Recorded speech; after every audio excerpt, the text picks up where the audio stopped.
What's going on, guys? Welcome to my Black Phone review. I finally got the opportunity to watch Black Phone, finally. I know I'm late to this party, but hey, shit happens, and sometimes you don't watch films on release day. So I got to watch it, and my thoughts on it are very positive. And this is going to be a full spoiler review, so I'm going to be discussing spoilers in this review. So if you haven't seen The Black Phone, I highly recommend that you go watch The Black Phone and then come back to this review. If you don't care whatsoever, then feel free to listen to my thoughts on it and my perspective on it and enjoy the video. But my recommendation, if you have not seen the movie, go watch the movie. If you don't know anything about it, go watch the movie. Go in blind, as I always recommend. I always recommend going in blind if you get the opportunity to. I'm a person who just despises spoilers, especially if it's a film that I'm anticipating greatly, and I just avoid it completely. But it's up to you. You can watch this review if you haven't seen the film, or you can go watch the film, which is what I would recommend and what I would do personally. So, regardless, from here on, spoilers.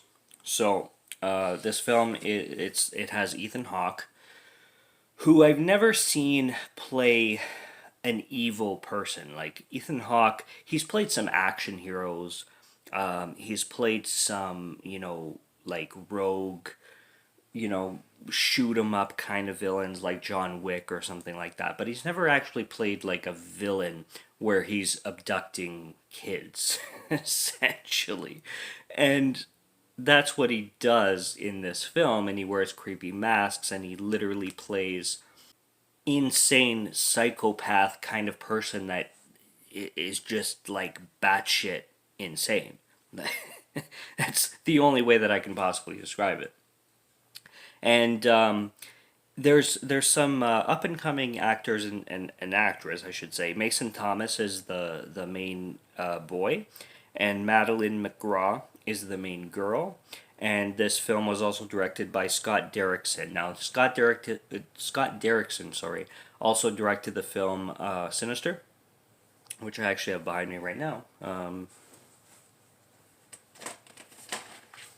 Right there. And it was fine.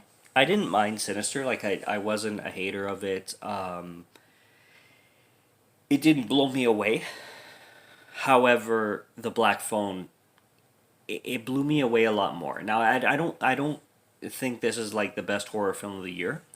I don't know what I would consider the best horror film of the year so far. As for 2022, I definitely have my top two films of 2022: Everything Everywhere All at Once and The Northman. Now, neither of them are necessarily horror, so maybe The Black Phone will be my favorite horror, but I will have to see a lot more to make up my mind at the end of the year. So, but spoilers going forward, like I already said. Basically, you have this man called the Grabber, and he's played by Ethan Hawke, and he is abducting kids, essentially. This film is very aesthetic to the 70s. I really like a cinematographer and a director and a writer who can bring out other eras, 80s, 70s, what even 90s, whatever. But when they can do it effectively and realistically, like you're watching this film and it's like it was shot like with a video camera from the 70s. It's incredibly done. Costume design mint. Um, and and just the visual style of the cinematography is just absolutely mint. Ethan Hawke, as I mentioned, I've never seen him play a villain, an evil character. He knocks it out of the water with how insanely sadistic this guy's mental state is. The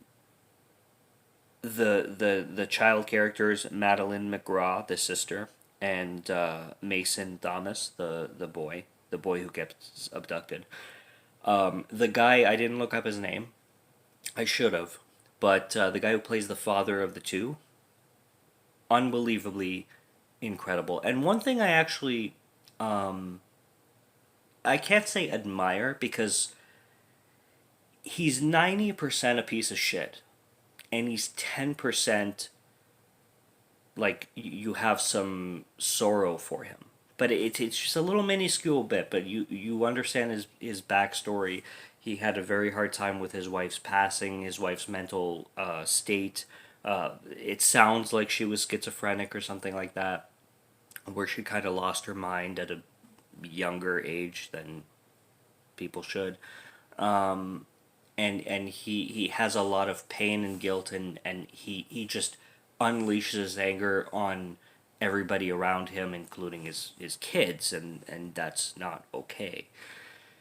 And mostly he's not like you don't feel any sympathy mostly, but there is some moments where he'll have a conversation with the daughter, especially there's a lot of conversations that he has with the daughter, and there's a lot of things that happen towards the end of the film that bring out a more sympathetic version of this guy that you every other time hate, basically. And I liked that about it. And I liked a lot of the characters that they also introduced to Mason Thames' character. The friends that he had in school, the people that he met, and the people that would call him on the black phone, for example. And I like how they really separated the sister and the brother. They weren't connected until like the very end of the film, where it melted my heart when the sister is just running into his arms, and she's so thankful to see him again, because for all she knew before, he could have been dead or worse or whatever, like. And they really nailed that moment where she's running into his arms, and she's just she's such a sweetheart. And there's things that not like she gets a 10 out of 10 for performance. There's things that she was written and directed, which was the director's choice and the writer's choice, whatever. That I think were kind of unnecessary. I didn't buy her swearing, her aggressive nature to random like staff at the school, like when she calls the teacher or the principal or whoever she was fucking fart tard or something. And when she grabs a rock and she's like, "You cock sucking motherfucker," and she just comes after the bully. I saw her more reserved. So when she broke out in that foul language, it was funny. I found it like hilarious, but it was so out of character that I was like, damn. It didn't feel like her kind of thing with the way she was built up throughout the film. And in her like praying moments, she would say like, I feel a little bit too Catholic to say this, but she would say Jesus and then F you, you know what, F you, I'm so angry with you. Makes sense. But it felt forced. That's the thing. It's not I'm offended by it. It's just it didn't feel like her character. It felt like like the director was like forcing that into the script, and or the writer was forcing that into the script, or whatever it may be. And it didn't feel like the girl. It didn't feel like the sister character that like she's so like sweet and innocent. She's like, I like yada yada, and she's so like quiet and she's so soft spoken, and then all of a sudden she's like cock sucking motherfucker. It's like, where did that come from? Jeez. Oh man, but whatever. Nonetheless, it is what it is. It didn't take me out of the movie whatsoever. Ethan Hawke's performance, man, when he's sitting in that chair in that kitchen, shirtless, with the mask, and he's just like he has a mask, so you don't see his face or facial expressions or eye expressions or whatever. But he's so sinister. No pun intended, because the same director directed the film Sinister. But he's so good, and the performances from everybody, like I already mentioned with the dad, Robin, fantastic.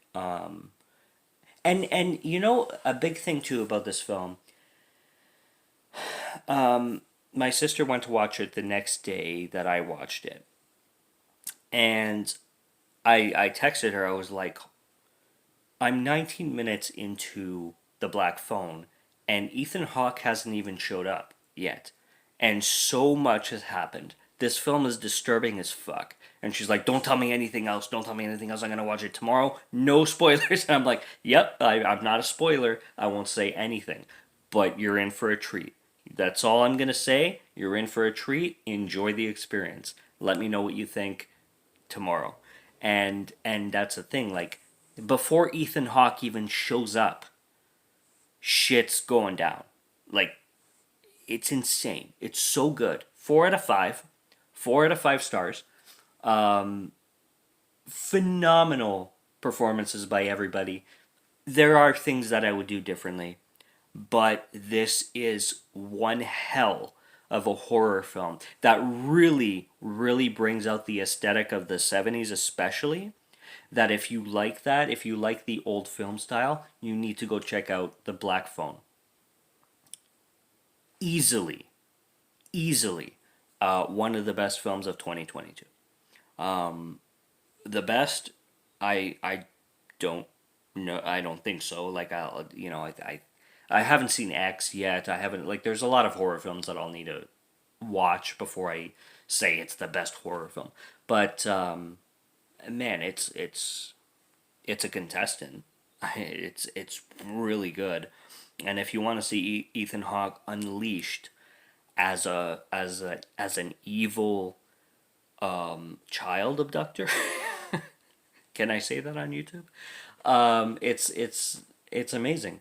It's really, really well done. Kudos to Scott Derrickson. Kudos to Scott Derrickson. That's all I have. Subscribe to Morgan Film Fan if you like to listen to my voice, or if you like my film reviews. Check out what I have on the channel if you're interested and if you're intrigued. I'll be back with more. And until next time, have a great day. Cheers.